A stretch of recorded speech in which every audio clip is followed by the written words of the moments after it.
and gentlemen, we are going to get going here. Firstly, to the folks who are viewing online, welcome. My name is Andy Rabins. I'm the Special Advisor for Global Youth Issues for the U.S. Department of State, and I'm incredibly excited to be here. We're opening up the 6th ECOSOC Youth Forum here at UN headquarters. This is a monumental event and opportunity for young voices to be heard in regards to figuring out ways to mobilize youth around the Sustainable Development Goals, the 17 goals that were adopted back in December of 2015. We've had a year of action, and now we have 14 years left to find ways to really make these goals palpable, tangible, and achieved by 2030. We have an incredible group of panelists with us today. We have the President of the General Assembly, Ambassador Peter Thompson. We've got a dynamic youth activist, Tricia Shetty from She Says, and we have one of the leaders of ECOSOC, Mr. Naveed Hanif, who's with us as well. So what we're going to do, we're going to have a quick chance for each of our distinguished panelists to introduce themselves, to talk just a touch about one of their passionate areas of what they hope will be achieved from the Youth Forum here over the next couple of days at UN headquarters, and then we'll have a chance to engage a little bit and hopefully take a question or two from the audience as well. So with that, let me first turn it over to Ambassador Thompson. Hi, my name is Peter Thompson. I'm President of the General Assembly, and my two passions that I'd like to talk about today are firstly the implementation of the Sustainable Development Goals, because I think youth is going to be the transformative agent there rather than adults. And the second one is the oceans. The ocean's dying, and I believe that the June conference that we're holding here in New York will be the game changer to get us to turn that around. Great. Turn things over to Tricia. Hi, my name is Trisha. I'm a women's rights activist and a lawyer, so I'm particularly partial and blind towards SDG goal number 5. But I truly believe in the goals not working in silos. You can't talk about gender equality without addressing reducing inequalities, without addressing need for resilient infrastructure, without addressing climate change. So I'm hoping that at this forum we can do just that. We can provide young people access to safe platforms where they can come share their stories and talk about how they can effectively contribute and make their presence known. Terrific. Great. Thanks, Tricia. Naveed. Thank you, Andy. Good morning to everyone. My name is Naveed Hanif. I'm director of the office which supports the Economic and Social Council. My passion is to generate momentum for collective action, bring people together, build consensus, and see how can we solve problems. And second passion is to get rid of inequality, because I believe that is the disease. Poverty is a symptom. And that's where societies are rocking, because of inequality that has grown over the last 2 decades, and we feel the pressure from all segments of societies, and we need to minimize it. Thank you, Andy. Terrific. Well, first, I have a question for Ambassador Thompson. And, lately we've heard youth can be called a buzzword, the flavor of the week, yet 50% of the world now is below the age of 50. And as the leader of the General Assembly, I just want to know from your perspective, how have you seen youth voices be mobilized or heard in a more meaningful way over the past year or so?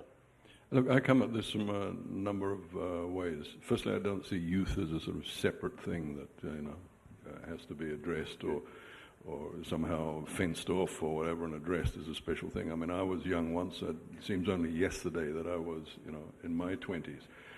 It's a continuum. Life is a continuum. The point that I'm making about youth is that youth will be the adults of tomorrow when the 2030 agenda comes about. So everything we're working on at the moment is, in a way, more relevant to youth than it is to people of my generation. There's a lot of noise at the back of the room. It's quite hard to talk up here with you guys talking at the back of the room. So my point is that youth have the most skin in the game when it comes to the 2030 agenda. They will be the transformative agents, therefore, for the 2030 agenda. And that's what we have to do. We actually have to transform the world, the way that we consume, the way that we produce. Otherwise, we're heading towards this precipice of unsustainability.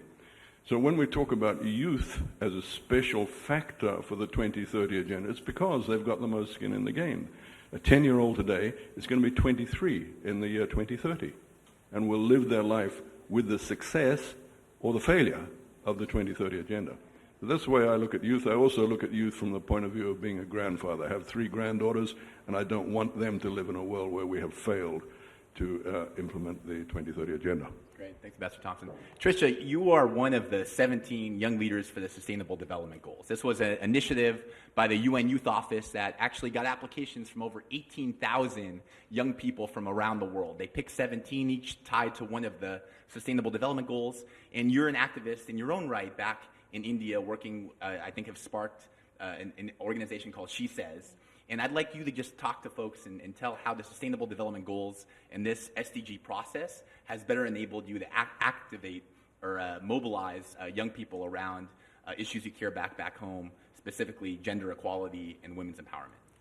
You know, we met Mr. Richard Curtis, who showed us this lovely video on the SDGs, and the thing that I like about the SDGs is the 17 goals cover a gambit of problems, right? There's universality in it, there's interdependence, but every goal relates back to issues that are extremely pervasive. When you talk about gender equality, you cannot need for gender equality. You have to first address and acknowledge that there is pervasive inequality. As a woman, safety, equality, dignity are not guaranteed afforded rights to us anymore. It's a privilege for a select few.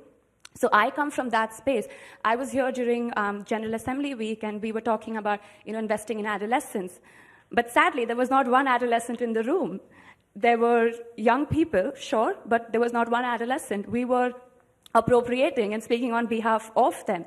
So we have to be consciously aware of the bias. We have to be consciously aware of, we keep using the word privilege, but the privilege comes from a space of understanding and being finely attuned to the environment that you're in, accepting that discrimination has sadly become a normalized way of life, and that we as young people should not be subject to this, and that we have a voice, and that we will no more be silenced, or we don't need to be polite and measured anymore in saying that, make sure that you're accounting for us.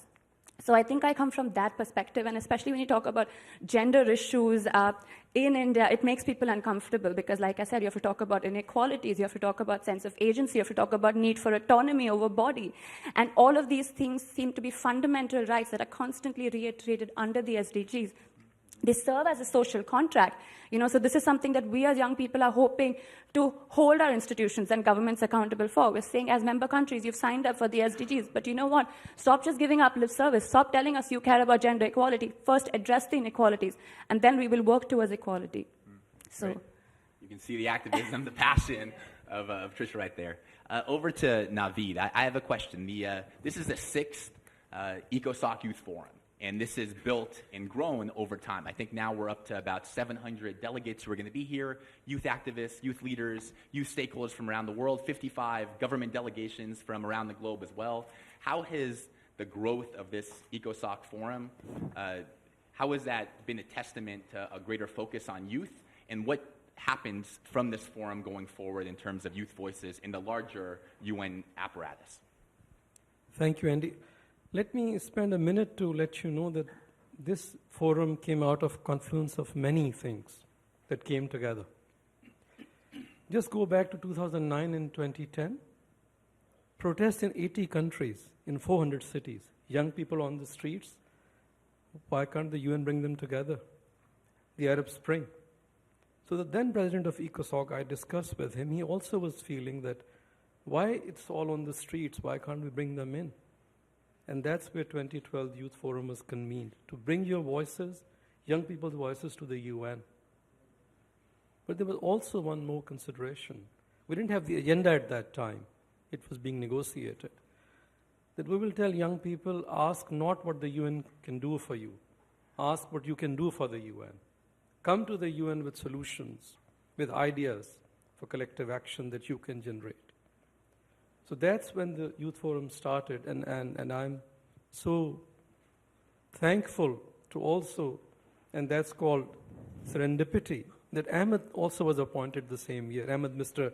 Ahmed Al-Andabi, the youth envoy, and he generated a lot of momentum all over the world for this forum. So many things came together for this forum's success. And I just want to share with you 3 things, and then I think we should move on. Ambassador Thompson said, life is a relay race. Young people will carry this forward. It's your world. And it's not that decisions will be taken at the UN without your participation. That's why the Youth Forum created this space for all of you. 2013 Youth Forum, delegates from Africa told us, we want to influence the SDGs negotiations. And that space was created for them. They issued a very strong statement, which then became basis for the targets you see in the SDG agenda. So you made a difference in the negotiations of the agenda. This year, we have delegates from more than 70 countries, more than 30 ministers, and if I include high-level officials, there's around 100 decision makers who have come to New York to talk to young people. And the enthusiasm is very impressive. It's generating momentum and it's making an impact. My last point is, and this was the thought behind this year's Youth Forum, the temptations to reverse globalization have to be resisted, and young people believe in globalization. So bring them around and send the message, this is a phenomenon which cannot be stopped, and we believe in it. And that's where you will matter. If you convey the message, globalization is going to lift all boats in every society that you belong to. That's what we send. We hope we will send the message across the world by the end of tomorrow. And I am confident the President of Economic and Social Council will be able to, and President of the General Assembly, take that message to all formal discussions that will happen this year at the UN. So you are setting the stage and the tone for this year's work for the UN. Thank you, Andy. Great. Thanks, Naveed. Well, this is a question for all of our panelists. And Ambassador Thompson talked about oceans as a passion. Tricia has talked about women's empowerment. Naveed has been talking about globalization and the needs to eradicate poverty in a real way. One of the big questions is we have 17 Sustainable Development Goals, which often you hear young people say is such a great number that I often don't know where to start. I don't know how to get my voice heard on one of these issues. How do I humanize these SDGs to make them something I can mobilize my networks around? So I don't know if you have any advice for young people who are watching from around the globe, starting with Ambassador Thompson, about how to personalize and make these something that's tangible and real and actionable. Okay. So first of all, I don't think it's necessary to rote learn the 17 Sustainable Development Goals. I'll be honest with you. You could trick me up on a couple of them as to which is 6 and which is 9 and so on. What you have to understand is the logic behind the goals and the way that they integrate. That's what, I can be passionate about oceans, which is SDG 14, but what I have to be coming from to go into SDG 14 is the logic behind the goals. This question of sustainability, that we're not on a sustainable path at the moment, and that we have to get on the sustainable path. We've got a wonderful integrated agenda with those 17 sustainable goals. Look, there's one point that I want to make really clearly to young people, which is that you can't fight for your rights and responsibilities in this world if you don't know what they are. I believe that the majority of youth in this world do not know what the Sustainable Development Goals are. I believe they've never heard of them, in fact. Now, I've written to every head of government in the world this year to ask them to get the teaching of the logic and the delineation of the 17 goals into school curriculums, so that kids today, the adults of tomorrow, will understand this as a basic part of being a human being, that we have to have a sustainable way of life on this planet. So that's one approach that I'm making through heads of government, and I've got very good responses so far from them about efforts being made in that regard. Second thing is I'm going at the end of this week to Silicon Valley, and I'm meeting all the leaders of the tech companies to get them to help us leapfrog into the social media and into the technologies of today that young people are using. So that the world will become aware of the SDGs before the end of the 71st session, I hope. And I'd like to come back to oceans, if I may. Perfect, please. We'll get that at the end. I think two things. One is that I look at the SDGs as a rights-based agenda. You may not know the specific goals, but if you are hungry, you are acutely aware of your hunger. If you are subject to poverty, discrimination, violence, you are acutely aware of that. You want to set some sort of balance. You want to have your rights be achieved and fulfilled. So if you look at that as a template, the Sustainable Development Goals then serves as a framework. And also the very slogan, leave no one behind, accounts for the most marginalized, accounts for the vulnerable. So just in those words, I think the Sustainable Development Goals has a lot of meaning and relevance. But I do want to say that I wish that, apart from the people in this room, that access to the goals it has, and the meaning would be the same to those women fighting for autonomy over their body, who are treated as second-class citizens by law, thanks to the countries that they live in, who are subject to, the stateless young people. So we now need to work towards kind of resonating well with the goals to translate and have the same meaning and access to them as well. And if you had any advice just to young people watching about what's the first step you should take if you feel passionate about one of the goals in terms of starting to take action, any advice for that? Look at the targets. I'm sure that, you feel strongly towards a cause. You must. I mean, if you're living in this world, if you are aware of what is happening around you, you must be aware of, if you're not, first step always comes from awareness. So you must be aware of what is happening around you. You must have a sense of wanting to do right, and then look back at the rights, and then look back at the targets listed under the SDGs. Look at what your member states are saying in relation to those targets. Specifically, I live in a country where marital rape is not a crime as of yet. So when we talk about targets of ending violence within homes for women, and that India has said that they have contributed to the SDGs, that they're committed to gender equality, we can then use that as a framework and say, look, you know what, do better by us. Great. So that's something that I would suggest. Great piece of advice. Okay, well, over to Naveed. Thanks, Andy. I think my request to each and every young person in this world is just include everyone. That's what SDGs are all about. Inclusion, inclusion, inclusion. That was the lesson we learned from the MDGs, that if you focus on basic needs, you exclude a large chunk of population. And for that, know thy goals, but please connect, localize the goals. If you talk to a farmer in the language of goals and targets, he or she may not connect with you. But if you talk about food security, land productivity, timely rains, it connects quickly. Similarly, on gender equality, if you talk to women about their rights and protection from persecution, that connects quickly. So please localize these issues and include everyone in the societies. That's the challenge we are facing, and that's what all of you can do. Nobody should be left behind. If we do, you have seen the price we will pay. Deep skepticism of globalization. You are not sharing the benefits. You are pursuing an ideology which suits the elite. So we have to get to those people as well. And that is the purpose of the SDGs. So localize and include.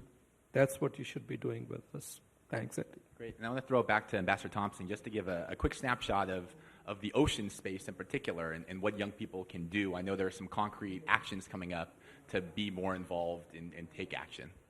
Thanks very much. And to Navi's point about localizing your action, it really is something that you can do as a young human being, is take ocean action. Now, what's this all about? Firstly, anybody that hasn't woken up to the fact that the ocean is dying should do so. Whether you're talking about ocean acidification because of CO2 levels in the atmosphere, which will be the end of any calcium-based life in the ocean, or whether you're talking about marine pollution where there's going to be more plastic in the ocean by 2050 than there is fish. The fact that FAO has told us that 1/3 of all fish stocks in the world are actually on the tipping point now of not being able to be saved. The fact that we've degraded coastal ecosystems and we've got these hypoxic dead zones spreading around the world where there is no life because of industrial and agricultural flow off from land. All of these and many more, I could go on for 20 minutes, point to the fact that the ocean is dying. That's the bad news. The good news is that these are all man-made actions, and therefore all man-made actions can be reversed by ameliorating man-made actions. And that's what the Ocean Conference is about on June 3rd here at the United Nations. For 1 week, we're turning this whole campus over to addressing that problem of ocean's health, reversing the cycle of decline in which the ocean is caught. So to you as individuals, back to Navi's point, what can you do about this? Well, you should be mobilizing your local communities. You should be making sure that either your government or your regional organization or even your provincial or communal organization is coming along to that conference and is making a pledge along with other partners that they're going to be doing things which are going to reverse that cycle. Could be a very simple thing. Could be like, we're going to clean up all the beach litter on our coast for 100 miles in every direction. We're going to make every school be committed to that. Simple human acts like this are what are required. Obviously, we're coming at this from very high up in terms of governments and international organizations, but we're also coming down the communal level. And I really do want that message to be out there, that this is a kind of make or break moment in human history as far as the oceans are concerned. The June conference, 5-9 June. Make sure that your people are involved. Thank you. Great. Concrete dates, concrete action, concrete opportunity to get involved. I think we're running out of time here, so I'm going to give the panelists just one last chance to give a direct message to young people who are watching with some last thoughts on the next couple of days and any other message they want to leave the audience with. Maybe starting with Tricia. I would just say that, have a heightened sense of awareness. In my line of work, sadly, I have a lot of people come up to me and ask for legal or on-ground help if they've been sexually abused. And more often than not, when the adults come, it's like to set a right or to set wrong, what happened, to set a right. But when I have young people come up to me, the message is, for so long when I told my parents or when I told my teachers that I got sexually abused, they normalized it. They said, you're not special, this happens to us, just live with it. But now I want to report it because I realize that the perpetrator has access to other children. So what I'm coming back to is that young people are not jaded. We have a higher sense of moral compass. And we've not just, the world has not broken us down as yet. So the message to young people is don't apologize for your voice. Don't apologize for exerting your sense of agency. If you think something is wrong, challenge it. And don't let anyone tell you or, give you names and coins of you're a Western imported feminist. Well, that comes back to me. But anything, don't apologize. If you feel that you are being wronged, speak up and demand for accountability. Great advice. Great advice. Naveed. I want to pick up from Trish's point, but my request to every young person is think of this planet as your personal property and then take care of it. It belongs to you, not to us. I think Ambassador Thompson would agree with me. We had a long lifespan and it's going to be in your hands. So please, every morning you wake up, take care of this planet as if you own it, the way you take care of your personal property. And the societies that you belong to are your homes. If you don't stabilize them, if you don't bring hope to those societies, you are losing your own homes. So please own this agenda. It belongs to all of you and each one of us. If we don't save this planet, 70% of the planet is oceans. And the oceans are going to become toxic if we don't take care of them. So the Economic and Social Council provides that platform where you can mobilize all parts of the UN system behind you. And that's my final request. If you own this planet, send one concrete idea to the UN for action that you think can make a difference. And we are open. This is an open platform. Send us ideas and we will disseminate them, generate support for those ideas, and connect you with other actors on this planet who can work with you in making a difference. So we will connect you, we will innovate with you, and we want to make a difference with you. We are here for you. Thank you, Andy. Great, thanks, Naveed. Ambassador Thompson, closing thoughts. Yeah, my closing thought would be, in terms of a message to youth, would be learn your rights and responsibilities under the 2030 Sustainable Development Agenda. Learn what they are, because they're yours, and then get involved in the implementation. Let's get moving on this, because if we don't, it may be too late. So it's there. Read about it, learn about it, talk about it, and get involved. Thank you. Great. So just to close this session up, I know we were a little bit tight with time. This is the first and the opening of the ECOSOC Youth Forum, the 6th ECOSOC Youth Forum. And the SDG Media Zone is going to have sessions all throughout today and tomorrow to try to broaden the scope of who's here. We have 700 youth leaders, activists, stakeholders at the UN itself, 55 government delegations who are here as well. But we want to make sure that this is something that's far broader than that. So we're trying to engage folks online around the globe to make sure that their voices are heard and that they're able to participate in this incredibly important forum. After the forum takes place in July of 2017, there's a high-level political forum where leaders from all of the countries of the UN will get together in ECOSOC, and the youth forum that's taking place over the next couple of days will actually be able to put a message forth and make sure that youth voices are heard and moved for the high-level forum, which will take place in July. So it's even more important, as Naveed said, that you come to us with ideas, thoughts, feelings, passions, ways of mobilizing and harnessing the energy of young people around the globe. So we're signing off here. Thank you guys so much for tuning in, and we look forward to engaging over the next couple of days at the ECOSOC Youth Forum.